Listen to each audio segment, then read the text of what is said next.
Thank you for joining us today for Pat Gorman's Hard Money Watch.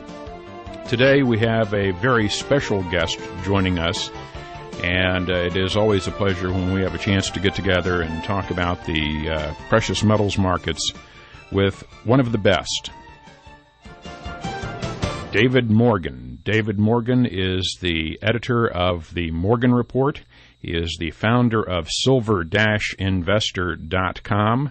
He has degrees in finance and economics as well as engineering, which creates a unique combination that led to the creation of silver-investor.com. And the Morgan Report covers economic news, the global economy, financial health, and currencies, and, of course, precious metals. It's one of the most respected precious metals newsletters that you will find anywhere. And really, it's done on three different levels. Maybe we'll get into a little bit of that as we continue. David has appeared throughout the media on national television and in the national press, including CNBC, Fox News, BNN in Canada, the Wall Street Journal, Futures Magazine, the Gold Report, on and on. And it's always a pleasure to welcome David Morgan. David, thank you for joining us. Well, I won't live up to that intro, but it's all true, and thank you very much for having me on the show. Well, it is all true, and you are one of the most respected people I know when it comes to silver. This is your life's work. You have become a silver aficionado par excellence. Well, thank you so much. I'm going to digress slightly, but when I was working on my finance economics master's degree, I remember that one of the professors called me a silver expert, and that was the first time anyone had ever referred to me in that context. And, I guess it kind of stuck. But anyway, let's move on. Let's start with just some basics here. What are you seeing as far as the performance of silver and gold these days? Well, first of all, to give some history, and I think most of the listeners to Hard Money Watch are well aware of these markets, we had a tremendous run in 2011 where silver broke out from about the $19 level, went to 26, stalled out slightly, and then QE2 was announced, and it rocketed from 26 to 48 in a very short time frame. And being objective as I can, I'm biased toward the precious metals for a variety of reasons, but being as objective as possible, I knew, seeing that kind of a parabolic move in silver, and gold did something similar, that we would have about a 1.5 to 2 year consolidation period. This is just the way markets move. It's the way it is. Manipulated or not, that kind of a move with that kind of volume, where the CFTC came in and decided that they were going to increase margin requirements, which is typical of any commodity that's moving, that rapidly, and the markets are getting overheated.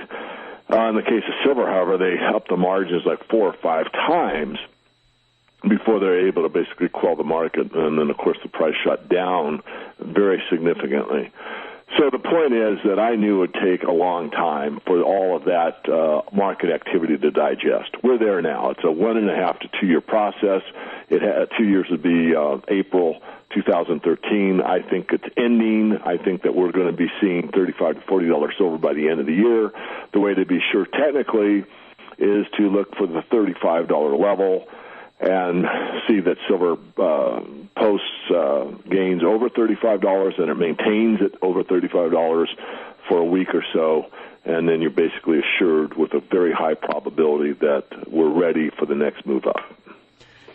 We have seen a move up through the beginning of October, and then a move back down. Nothing that particularly concerns me, but is there anything behind that move down? And in the past week in particular, we've seen a nice move back up again. In this shorter term here, what is that telling us? Well, increased volatility, of course, and, the reason being for any market to move, of course, is buying and selling pressure. I rely on several factors, one of them being the commitment of traders reports, and I do these updates, for our members on the website. I also do some actual charting in front of people that are on that service. But regardless, I saw that we were in a situation where I expected to see a sell-off, and lo and behold, here it is. And the reason being is that all markets move up and down. The silver market is no exception. And for every long, there has to be a short in the futures markets.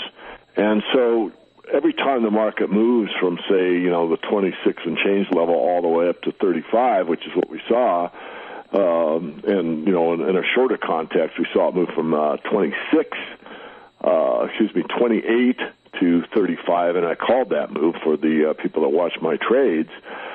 We're going to get some kind of a pullback. We did, and that's normal. And the Commander Trader shows what the commercials are doing, and they are pretty much the paper traders that do have a great deal of sway in the market, and you have to pay attention to that, and I do.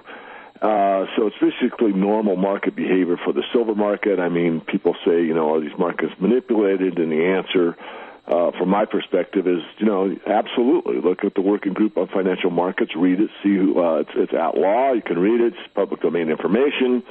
Basically, these, what's referred to in slang terms as a plunge protection team, can basically come in on any market that they deem they wish to, and it's all legal.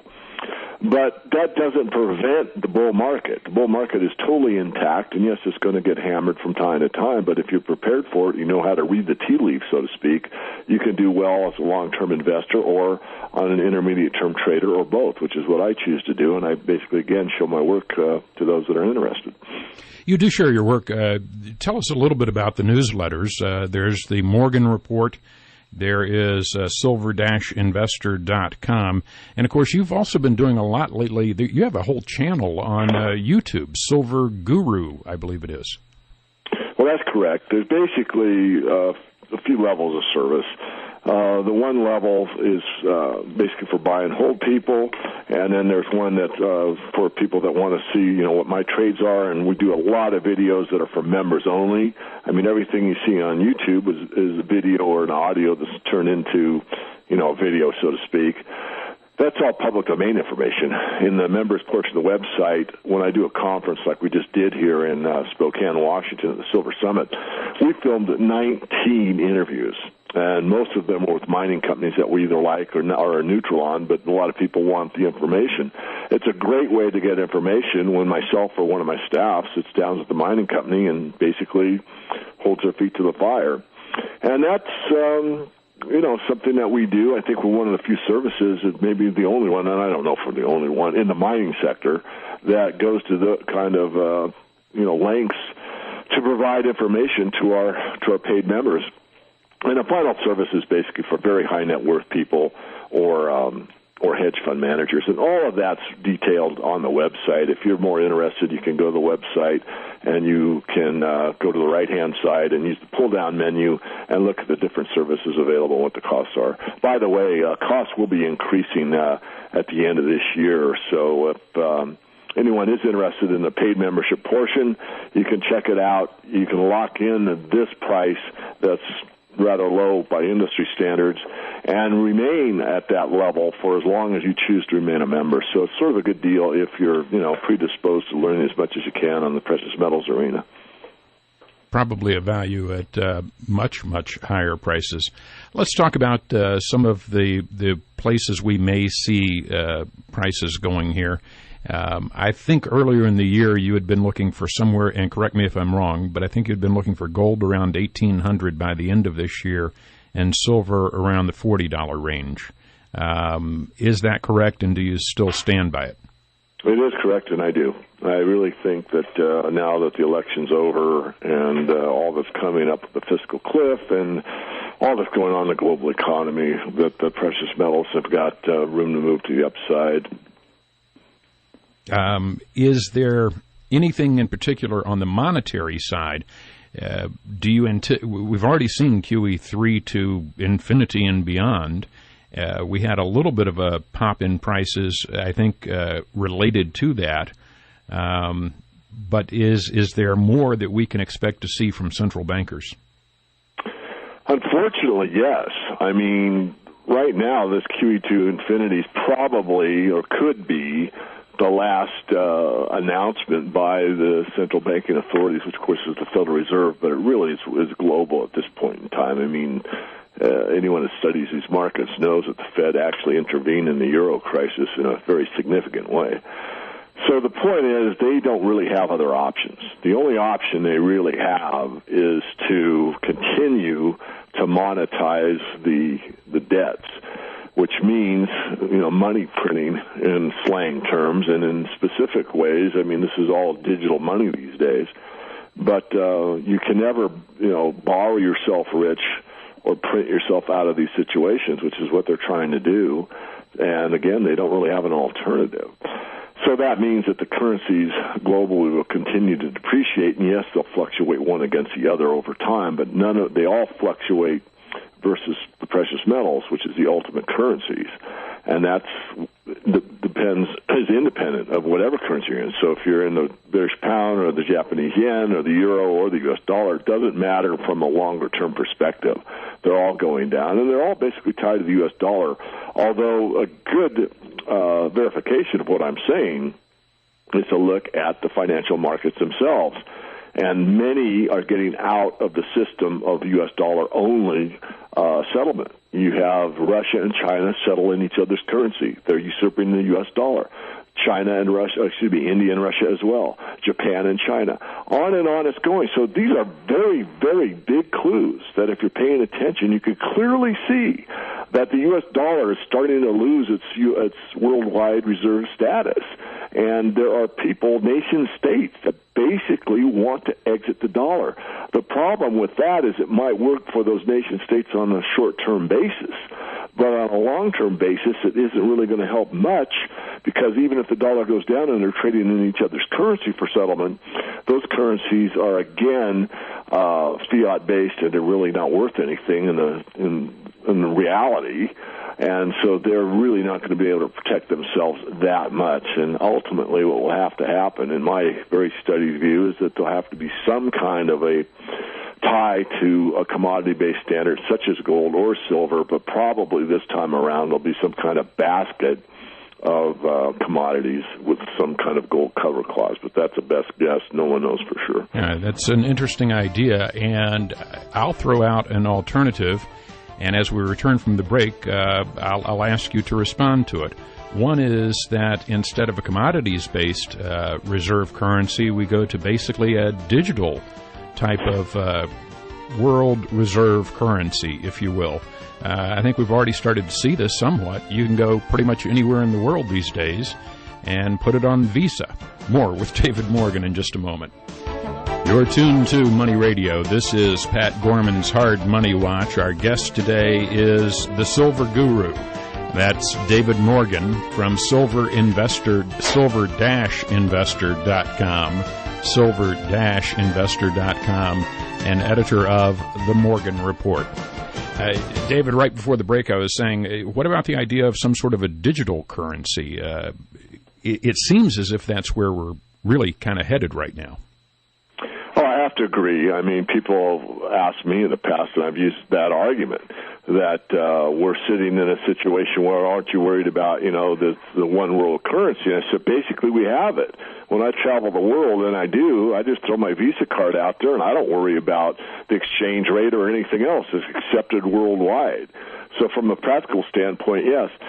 The only hiccup with that is it's based on a con game. It's a confidence game. If you even read the Federal Reserve's website, they're pretty upfront. They will tell you that this currency system that's now in place is based on confidence. Well, confidence is, the long-term word for a con. It's a con game. It's a confidence game. And when enough people lose confidence in the currency at a rapid enough rate, that's when they have a problem.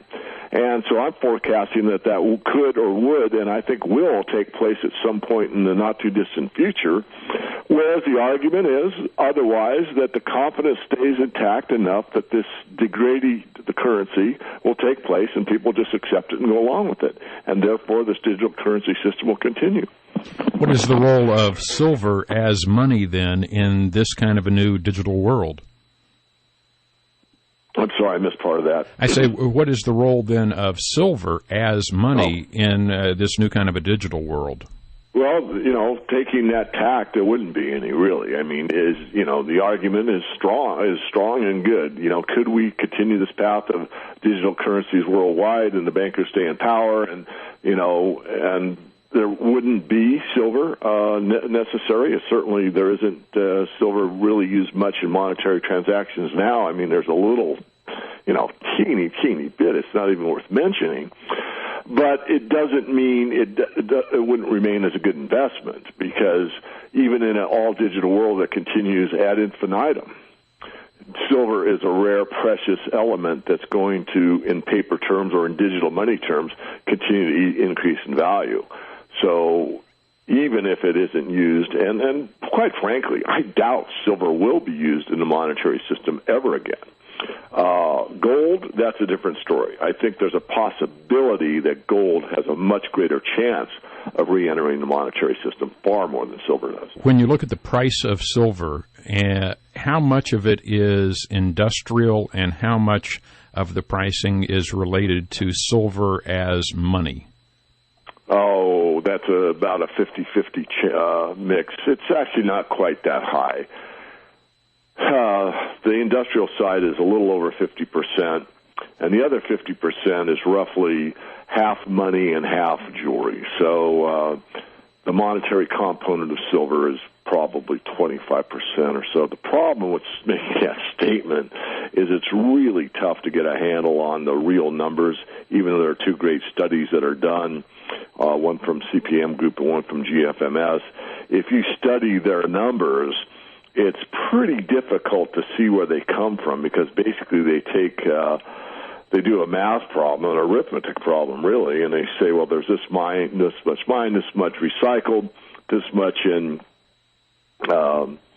industry, and so then they just subtract the rest, and then out of that, the remainder, they just kind of fudge the numbers until they come out and match what's been mined and recycled. So, that's up for interpretation. I think the investment demand is probably far greater than what's reported in either one of those studies, and the amount of jewelry and silverware that's shown in those studies is overstated. Do we have a shortage of what is being mined and recycled versus what is being used? Well, I'll answer that in hopefully a very succinct way.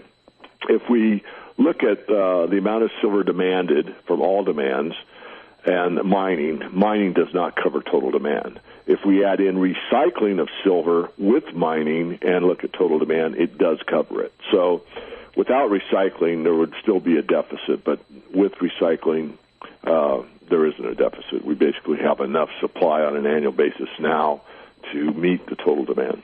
Is there any anticipation that we will see more mining in the year or so ahead?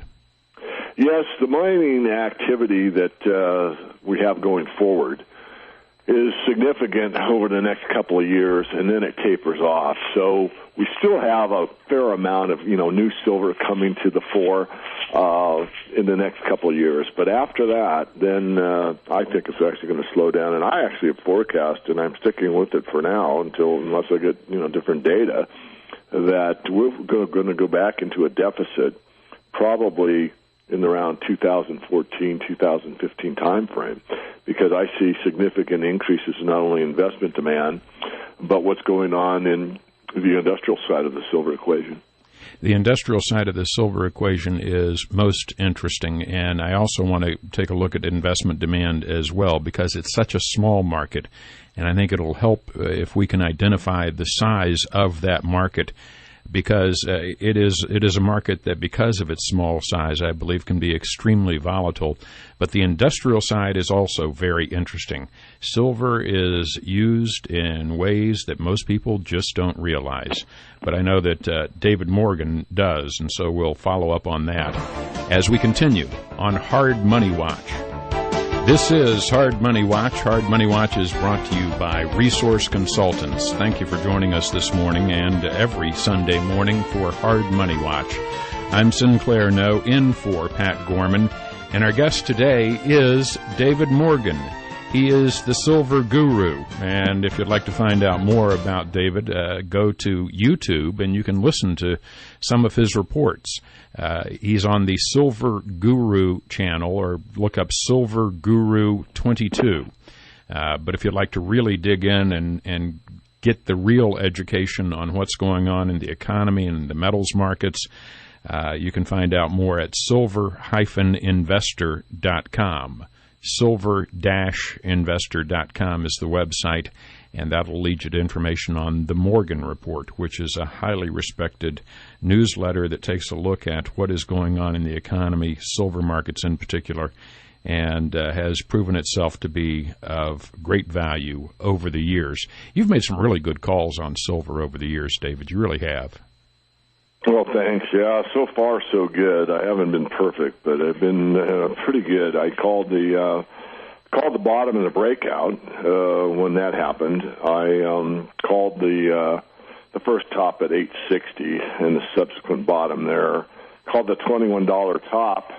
Called the $48 top, and I called the bottoms subsequent to all those, with the exception of the 2008 financial crisis when silver made that $21 top and then came down. I thought $12.50 was the bottom. It turned out it actually got under $9 very briefly. What's interesting about that call was that on the retail side of the silver market, the cheapest you could buy silver was about 13. So my $12.50 call on, from practical terms for smaller investors was correct, but the futures market was, as I said, under the $9 level briefly. So I missed that one. If you look on a long-term chart and you say, geez, you called $12.50, it looks like a beautiful call. But if you're using leverage, you're not going to be too happy. But regardless, I do my best. I always, no one can get them all right, and I haven't, but I've gotten close.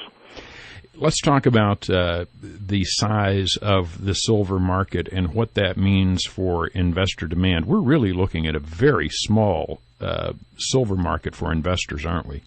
We are. In the terms today, when we're talking trillions of dollars, the total annual supply of silver, counting mining and recycling, is roughly 1 billion ounces. So 1 billion ounces of $30 an ounce is a $30 billion market, which might be a lot of money for you personally or me, but certainly in the terms of the financial markets, it's absolutely pathetically small. And that's why this market can be moved around so easily, because it's such a small market. Any significant buying will move it up, and any significant selling will move it down. And again, it's just a very, very small market. Do you think that it is a manipulated market? I know you do, but how is it manipulated beyond the simple use of margins that we've already talked about?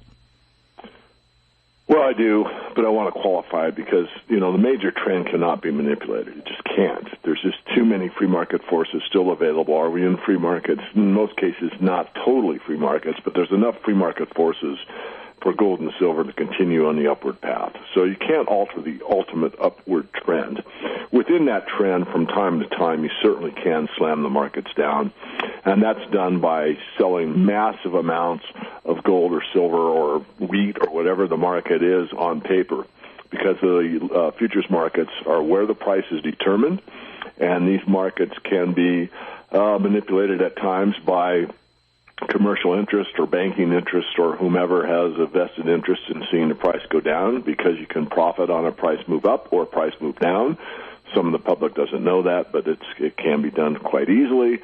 In fact, that's how the futures markets professionals usually operate. They usually operate on the short side or profit when markets go down, not up. So silver's no different, and it does happen, and it's not easy to forecast, but it's really not that difficult. And so that's just the way it is. So is it manipulated? Yes, but I don't think it's manipulated to the level that some of my peers and friends think. These guys believe that these commercial interests and these trading funds, et cetera, are in the market, every single day, and they're doing this and that every day. And I don't. This high-frequency trading and computer trading certainly is something you can consider. And do they influence the market? Yes, they do. But again, my take on it is it's really not to the extreme level that some of, my peers and colleagues, et cetera, think. I really think that the the free market forces are really, more significant than they do. And I do believe that over time we're going to see higher prices in these markets, regardless of what these computer traders are doing or the banking system wants to do, keep these markets quiet. And I'm not a big conspiracy theorist. I'm really not. But we have seen the LIBOR rate rigging scandal. We know that interest rates have been manipulated. That's happened. There have been fines already handed out. There will undoubtedly be more. And so if they can manipulate the largest and most important interest rate in the global economy, it is fairly easy to imagine that there is some manipulation of the much smaller silver market, which I would have to imagine would be much easier to manipulate. My question to you, though, is the CFTC doing anything about market manipulation? And if they were to do something about market manipulation, would that remove the ceiling for silver prices? Oh, excellent question. Well, yes and no. Yes, they've been looking at the silver market for the third time in recent years. It's been ongoing for 4 years. Basically, nothing has happened, and I don't expect much will. If anything were to happen, I believe what it would be is that there would be some position limit requirement with an exemption for the commercial interest. So basically that would mean nothing. It might make the public happy that don't understand these markets. And they would say, there's limits on silver trading. You can only have this many contracts. But then if you read the fine print, it'd be the same situation that currently exists. It says, well, if you are a commercial hedger, you're exempt. You can short or sell forward as much silver as you need to for your business purposes. And so I really don't think, anything will be done. I don't think these lawsuits are going to actually see the light of day, meaning that the CFTC investigation is going to say, geez, we just didn't find anything wrong with the silver market. And if that's not the case, then, again, what they probably will do is say, we found a little bit of problems here and there. Once in a while, some big bank comes in and sells a great deal of silver in a couple of mouse clicks, and, we got to prevent this, so here's our new rule.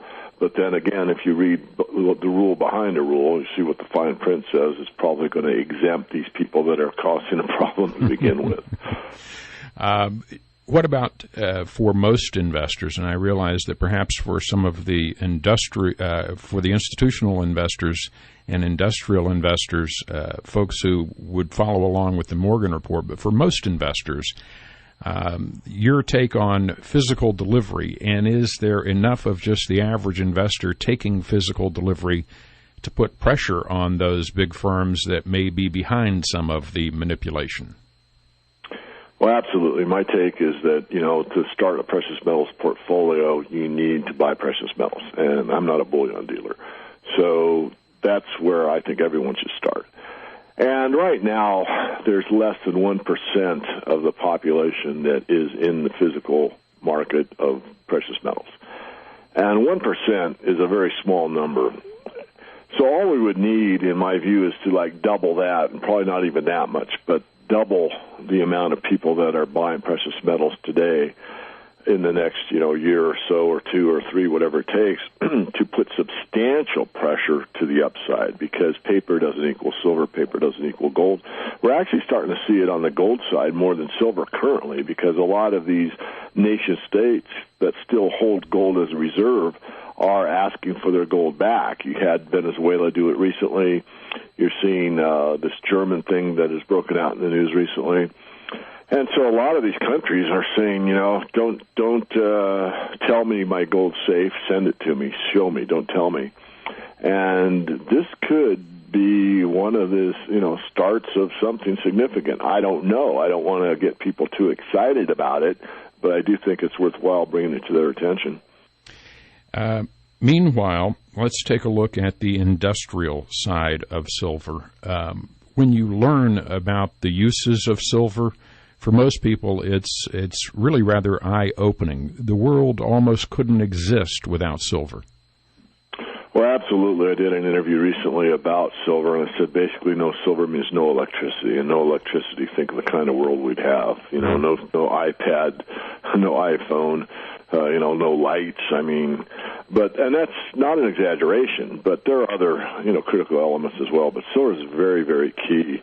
Would you like to hear about a few of the more recent uses for silver that probably are rather obscure but very interesting? Oh, yeah. All right, let's just go through a few of them here. Silver is being tested as a fight against cancer. Of course, you can use silver in, the solar systems to get off the grid. We all know about that. SAM and DNA or silver are used to produce a microscopic memory chip. Self-cleaning genes are almost here. That means that these are silver-impregnated genes. That basically silver is a biocide, so it actually you can wear your jeans longer because they're not going to smell, and the dirt isn't going to have really an effect on them. Of course, you'd have to wash them eventually, but basically it has them last longer. It's great for like camping trips or athletes. I actually have gym shorts that are silver impregnated like that, and shirts when I do my travels because I still work out, and it's nice to have that, especially if you can't, if you're at a hotel for like one night and you can't get the laundry services done. Silver is used in wound dressings. That market is growing significantly. Mm-hmm. What else have we got? Nanoparticles used for silver is very, very significant, and the nanoparticle area is used and continues to grow significantly in both water purification and food packaging, and you're going to see that market continue. The touch screen type TVs, those are all using silver. You can use it actually as an infection preventative because of the biocide properties. Even the Silver Institute has stated that some of these bottled water manufacturers use silver to purify the water so that there's, no backlash by having some bacteria in the water. Used to be kind of a topic that no one wanted to talk about colloidal silver because, it was kind of a fringe thing that only these either health nuts or silver nuts were talking about, but it's kind of gotten mainstream in the last several years where they don't call it colloidal silver, but a silver nanoparticle. That's exactly what it is. And this is used significantly throughout the water industry and coming in more areas where these antibiotics are not able to take care of some of these situations that are now becoming very, very resistant. So, what else? Let me kind of stop you for a moment, because one of the things that you just kind of touched on very briefly there was solar. And it seems to me that solar has been, over the past few years, one of the major growth areas. We're seeing really an explosion of solar. It's been very big, of course, over in Europe for some time. German and the Scandinavian countries have been very active in solar. France moving away from nuclear, moving more and more toward solar. And, of course, there's been a big boost over here in the United States. China, meanwhile, has been trying to jump into the solar realm, and there's even been some accusations of dumping on the part of the Chinese with regard to solar panels.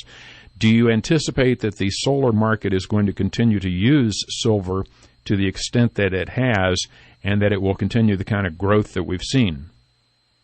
Oh, great question.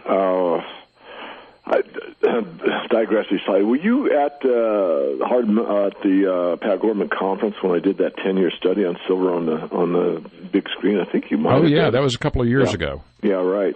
At that time, I showed that solar was one of the biggest growth factors on the industrial side.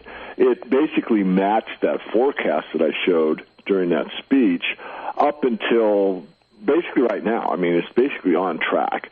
Going forward, I think it's going to slow down. One, for a couple of reasons. Germany was the leader using solar panels on a government scale, and even Germany's having problems in the Eurozone now. And since these are government-funded situations, I know that it's going to be curtailed to some degree. Are they going to use as much silver per panel? And the answer is no. Like any business and any human endeavor, people with a profit motive, which is free market, which we still have a bit of that left, will squeeze the margins, meaning they'll find more efficient ways to produce something, and they'll find ways to use less of the highest, of any cost product like silver in a panel. So going forward, I have dropped the forecast slightly from what I showed in that study that I did several years ago. But Japan has come out with an article recently about how they plan on increasing their solar usage due to this Fukushima situation and the backlash they're getting for nuclear power. So right now, to be conservative, I would say that the growth is going to continue, probably not as robustly as I first forecast, but I could be wrong on that because of the Japan situation. We just don't know. So certainly it is significant, and it will continue. That's about the best I can say at this point in time. All right, good answers, good information.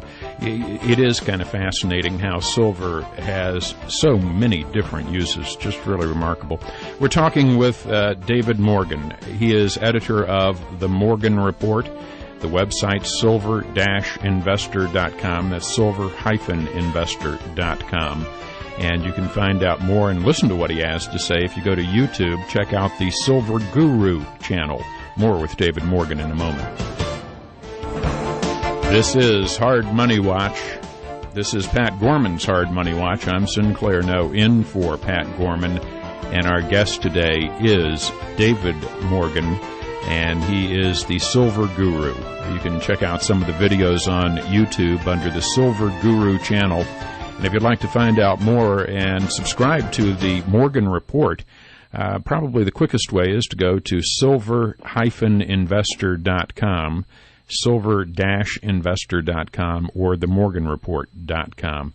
And I'd like to thank Resource Consultants, and you just mentioned a moment ago, David, the wealth protection conferences that they've put on over the years. They've done a great job of educating people about metals, gold and silver, and they do it through newsletters for their clients, and they do it through the wealth preservation conference that they put on each year in the springtime. And we had mentioned as well taking physical delivery, and that's an important part, I think, an important way for people to get started with a portfolio. And I'm happy to recommend that you call Pat and Linda Gorman at Resource Consultants, 480-820-5877, 480-820-5877. And their website is buysilvernow.com, buysilvernow.com. I always like to talk with you as well, David, about the ratios that we see, the gold and silver ratios. And right now we're, in the neighborhood of about 50 to 1? Right. It's a little higher than that, but yes. Yeah, just a little low. It's been as low as 35 to 1 in this bull market so far, and as high as about 80 to 1. What is the range that you look at? Is the upper range somewhere in the neighborhood of 60 or so? Yeah, I'd say close to that. That's right. I mean, in current, where we stand currently. I mean, when I said that the bull market in silver was beginning, when it started under 4, it had to break above 555. That number sounds so pitifully low right now, but that's what it needed to do, and it took silver quite a while to breach the 555 level and stay there, and it did. That was September 2003. I called that the start of the bull market. The ratio there was at 80 to 1. And now, again, we're in the low 50s to 1. So for one thing, a fact is a fact. That's where we're at. What that shows for an absolute truth is that silver has outperformed gold during this bull market. But also silver is far more volatile. And people ask me, well, should I buy just silver? And the answer I give is almost always no, unless you can really accept the volatility. Gold balances a metals portfolio. I think you have a precious metals portfolio, which means you have a variety of metals investments, including both of the precious metals, and if you care to, maybe sprinkle it with platinum, palladium. I don't recommend that to everybody, but in a few cases it makes sense. No, go ahead. So the ratio is something that I can trade. I do it from time to time. Anything near the high 50s, I think you can swap one for the other, where silver is undervalued or overvalued, and then when silver gets overvalued relative to gold, we get down into like the under the 40 level, probably the 35 level again. Then you might want to take your silver and swap it back into gold. I don't use all of my metals to go back and forth, but I use a pretty healthy portion of it. And if you do that, you can come out with significantly more metal if you do it over with a long-term horizon. This is not something you do on a weekly or a monthly basis. This is something where if you're in for the full bull market, which I am, you'll probably still have a couple more, maybe 2 or 3 more opportunities to make those kind of swaps. But it's not for everybody, and you pretty much have to study the market carefully and be on top of it almost daily, so that when these opportunities do come up, you're able to take action quickly. How do you explain the movement of metals with this whole idea of risk on and risk off, and how should we approach that as investors? Well, I think it's more for the mainstream media that's kind of coined the term. I do think it has some application, but, risk on, risk off, I mean, the idea that that there's higher risk in the markets, and therefore you need to stuff more metals in your portfolio because risk is on, and then, things are going to get good and the risk is off and you can sell your gold. I think that's fine for someone that's a professional money manager and buys into the ultimate untruth that these financial systems are going to continue on the same road they've been on without any real repercussions. I don't believe that, but we already talked about that when we addressed the digital currency situation. Mm-hmm. My belief is that times are going to get more interesting going ahead, and the risk on has always been on. It's been on since August 15th, 1971, when Nixon cut the ties to the gold clause for the U.S. dollar under Bretton Woods. And once that was established, take a look at a chart and see what the real value of the dollar's done since then. It's down like 70 or 80%. And that's easily in my lifetime. I mean, I was in high school in 1971, so it's significant. David, we have just a short amount of time left. In about a minute, care to address the election this past week? Not really. I mean, I've been asked about that and, what would happen if X or Y got in, and I said it wouldn't make much difference at all. Maybe on a short-term basis it would, but on a longer-term basis, these politicians are going to continue to name, shame, and blame. There's going to be a lot of finger-pointing and a lot of rhetoric going on, but they're not going to do anything significant to truly help the country. No one's really got the guts or the spine or the backbone that it's going to take to address the real issues that we have with any significant legislation changes that will make a difference. So you're going to see a lot of naming, blaming, and shaming each other across the aisle, and the Democrats this and the Republicans that, and a lot of name-calling, but nothing's going to get resolved. Markets have a way of naturally righting themselves, and that usually means that there's huge distortions in the market, and that's probably what's going to take place. Mm-hmm. And the thing, in my view, that's going to remain standing are things that are real, things that we need. It's the commodity sector. It's food. It's energy. It's metals. That's what's left standing. I'm sorry, but that's the way I see it. David Morgan, silver-investor.com, themorganreport.com. On YouTube, go to Silver Guru or Silver Guru 22. Those are the channels on YouTube. David Morgan joining us. And, David, I'd like to thank you so much for taking time with us today. Let me also mention that today is the 11th day of the 11th month, and we are heading up a local time to the 11th hour. So it's very appropriate for me to say thank you to all who have served our country as veterans. There would be no America without veterans. So today, on Veterans Day, on the 11th day of the 11th month, we thank you for your service. David, thank you for joining us today. Always a pleasure. Thank you, Sinclair.